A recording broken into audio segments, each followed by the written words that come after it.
So we're going to start our process of looking at how we solve equations, and we have all different kinds of equations that we can look at here. And so we are going to start with just solving what we call one-step equations.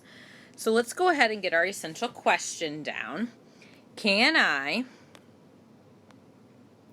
solve one step? We'll make that a little oops. Can I solve one step addition and subtraction equations? So that's what we're looking at, is can we solve a one-step addition and subtraction equation here? And so what you're going to notice is we've got a lot of vocab.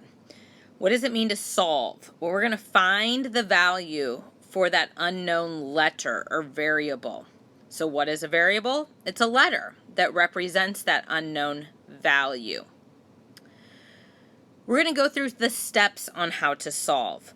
And this is a page you're going to see every single time. These are the 5 steps we're going to do every single time to solve equations. So we're always going to start by drawing the line down the equal sign. We're going to change all subtraction to addition. We've already started that process with other problems. We're going to apply the distributive property, which is why we reviewed how to apply the distributive property in a previous lesson. We're going to make sure we combine all our like terms. Remember, like terms, same letters, same variables, same powers. And then we're going to start the moving process. And when we move things, we're going to talk about our inverse operations. And the reason behind the moving is to get our variable all by itself, to isolate the letter. So let's go ahead. These are one-step, pretty basic problems here. Let's go ahead and go through some examples on how we can solve these. Example 1. Back to the very first page that we are going through these 5 steps each time. Off to practice. We have x plus 5 equals 13. And again, I'm going to read the steps each time. Step 1, draw the line down the equal sign. Step 2, change all subtraction to addition. I don't have it. Step 3, apply the distributive property. I don't have it. Step 4, combine like terms. I don't have it. So we need to start moving to get the letter by itself. We want x all by itself. Inverse operations, opposite of up, down. Opposite of left, right. Opposite of tall, short. Those are inverses or opposites. So the inverse of this positive 5 here, we want to get rid of this 5.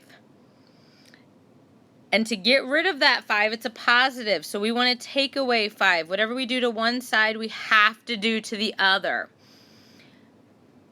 We're working down our paper here.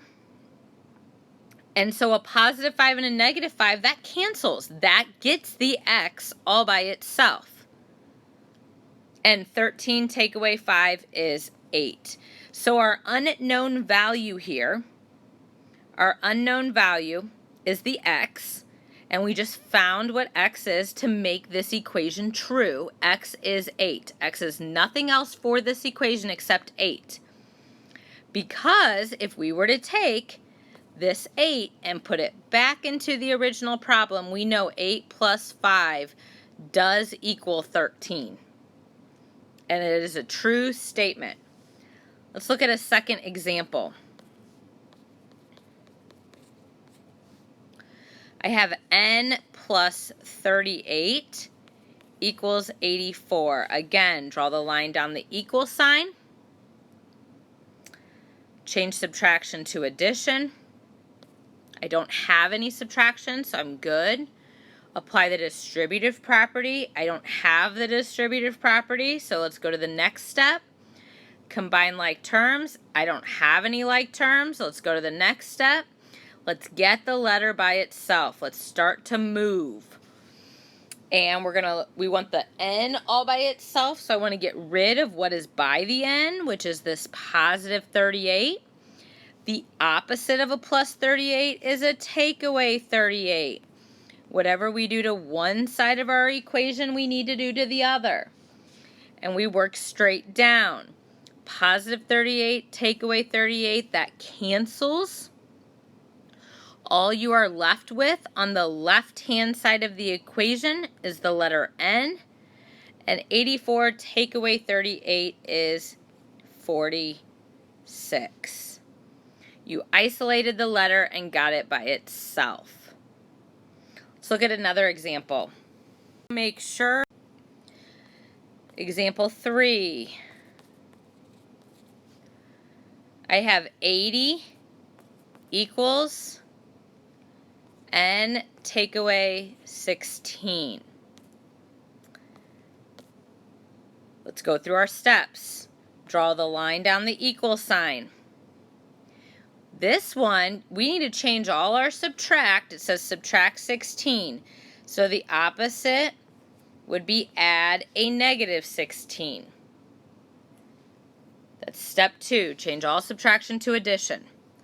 Step 3, apply the distributive property. We don't have it, so we are done. Let's go to step 4. Step 4, combine like terms.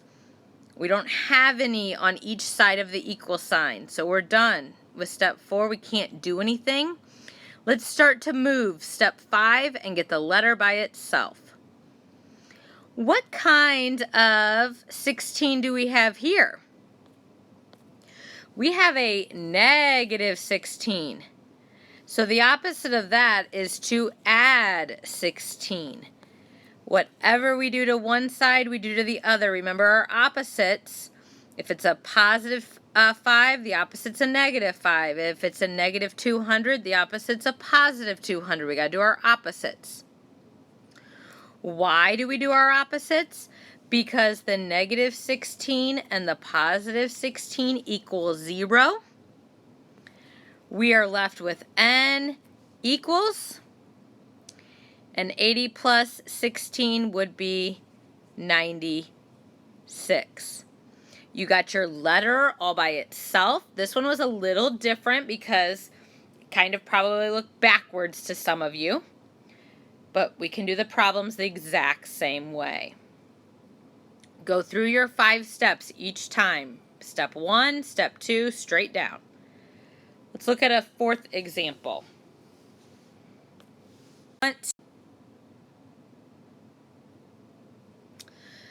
So on this example, we are going to look at n take away 25.8 or 8/10 equals 19.7. Please don't get scared by the decimals. Use your calculator. Let's go ahead and draw a line down our equal sign. That's step 1. Let's change all of our subtraction to add the opposite. We do not have the distributive property, so we're done with step 3. Step 4 is combine like terms. We don't have any to combine. Let's start to move. I want the letter n all by itself. And so as I look at this problem, I see that I have a negative 25 and 8/10. The opposite of a negative is we want to add 25 and 8/10. Whatever we do to one side, we do to the other. To keep it balanced, to keep it equal.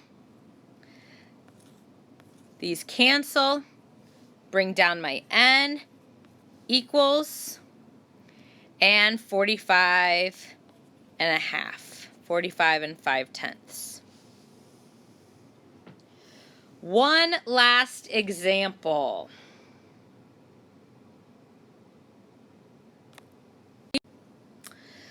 Let's go with a negative 3 plus y equals negative 12. Draw the line down the equal sign. Do I have any subtraction here? No. It's a -3 plus a y. So we have no subtraction to change to addition. Apply the distributive property. We don't have it.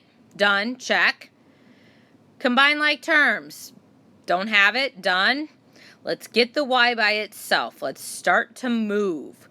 This one we got to be a little careful. We're always looking at the sign in front of the number we're moving. So what do we want to move to get the y by itself? We want to move this -3. What's the opposite of a -3? +3. So whatever we do to one side, we do to the other. The opposites, -3 and +3, equals 0. Bring down the y. And on the right-hand side, we just need to do our math. A -12 plus 3, we are left with -9. And you are done. Your y value here is -9. So as we go through and solve these one-step equations,